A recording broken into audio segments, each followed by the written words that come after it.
انا سايبكم بقى النهارده عشان ايه؟ النهارده برشلونه وريال مدريد. برشلونه وريال مدريد الحقيقه وانت قاعد بتتفرج على هذه المباراه النهارده ما استمتعناش زي المباريات كتيره جدا خلال الفتره الاخيره، لكن مباراه النهارده انتهت بالتعادل الايجابي 1-1 ما بين الفريقين. هذا الرجل انريكي او لويس انريكي، وشايفين يعني حاجه جميله جدا وحاجه رائعه. شايفين الملعب عامل ازاي، شفتوا الدخل عامل ازاي، شايفين رونالدو يعني النهارده ما كانش كويس، ما بانش كتير يعني في المباراه، لكن هي المباراه نفسها لم تكن ممتعه. غيابات كثيره جدا اثرت بشكل سلبي على ريال مدريد. جاريث بيل، كروس في وسط الملعب، مجموعه كبيره جدا من اللعيبه اللي ما لعبتش في هذه المباراه. واحد زي جاريث بيل اعتقد ان هو كان هيفرق كتير جدا جدا في هذه المباراه. مطالبات هنا بضربه جزاء. وشايفين التصوير يا جماعه؟ شايف التصوير يا وليد ولا مش شايف؟ دي تقنيات ماشي يا سيدي ماشي، تقنيات هندسيه جديده يا ريت طبعا نبقى نشوفها في مصر. الكره دي بنزيما الحقيقه عدى من النص، لو كانت عدت كان وراهم رونالدو هيحرز هدف. لكن مباراه جميله في كل شيء. يعني النهارده المستوى الفني كان اقل من الفتره الاخيره، من اخر 5-6 مباريات الحقيقه، سواء من ريال مدريد او من برشلونه كمان. يعني الفريقين النهارده كانوا الشوط الثاني برشلونه الحقيقه عملت اللي هي عايزاه. ميسي ما زال بعيد جدا جدا عن مستواه، على الرغم من ان هو بعيد عن مستواه، لكن الناس كلها بتعشقه يعني، وبتعشق كل تمريره بيمررها. زي ما حضراتكم شايفين، كرة من هنا كرة من هنا، وزيدان زيزو.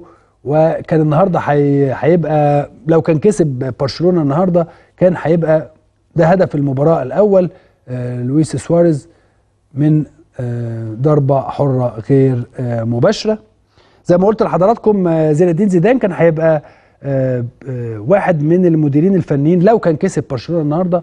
عمرها ما حصلتش ان في مدير فني في ريال مدريد يكسب برشلونة مرتين متتاليتين في الكامب نو، ولكن ده حصل زمان يعني في الخمسينات او في الستينات.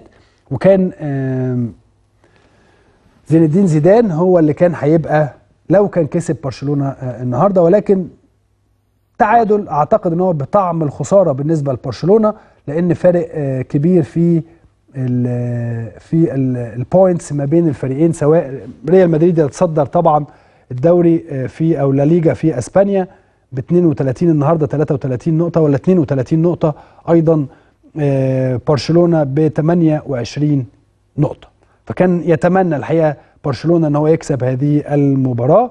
وانيستا لسه كان طبعا كان التغيير الاول ونزل عمل حركه كبيره جدا مع برشلونه، ودي هدف اضاعه بغرابه شديده جدا نيمار. الحقيقه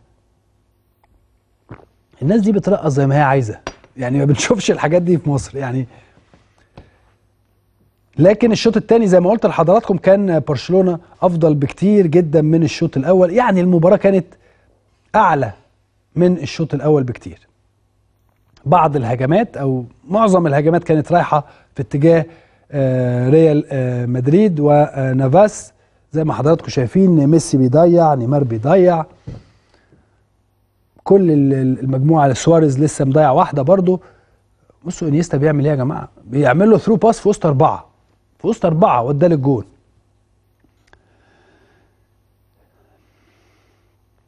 لكن يعني ما شفناش اديكم زي ما حضراتكم شايفين كده. ريال مدريد بيضيع قليل جدا جدا، بيضيع لكن بيضيع بفرص قليله جدا زي ما حضراتكم شايفين. وده سيرجيو راموس، او ده رونالدو انا اسف. بعدها هيحرز سيرجيو راموس هدف الكرة تقريبا شبه دي بالظبط يعني، اللي هيحرز منها راموس هدف التعادل لريال مدريد. هدف التعادل اهو زي ما حضراتكم شفتوا، سيرخيو راموس. ده كان في الدقيقة 89 و50 ثانية. أنا كنت هزعل النهارده زي ما وليد بيقول لي أنت كنت هتزعل النهارده، لكن الحمد لله سيرجيو راموس خلاني أبقى مبسوط. وكل الناس عارفة طبعا إن أنا راجل بشجع ريال مدريد، فرونتينو بيريز رئيس نادي ريال مدريد، وزي ما حضراتكم شايفين المدير الفني وسيرجيو راموس. واللحظات الاخيره وسيرجيو راموس عشق برضو، خلي بال حضراتكم، زي متعب كده في النادي الاهلي، برضو سيرجيو راموس في اتلتيكو مدريد، وبيحرز دايما اهداف بهذا الشكل. في مباراه نهائي دوري ابطال اوروبا امام اتلتيكو احرز هدف المباراه، كانت مباراه رائعه.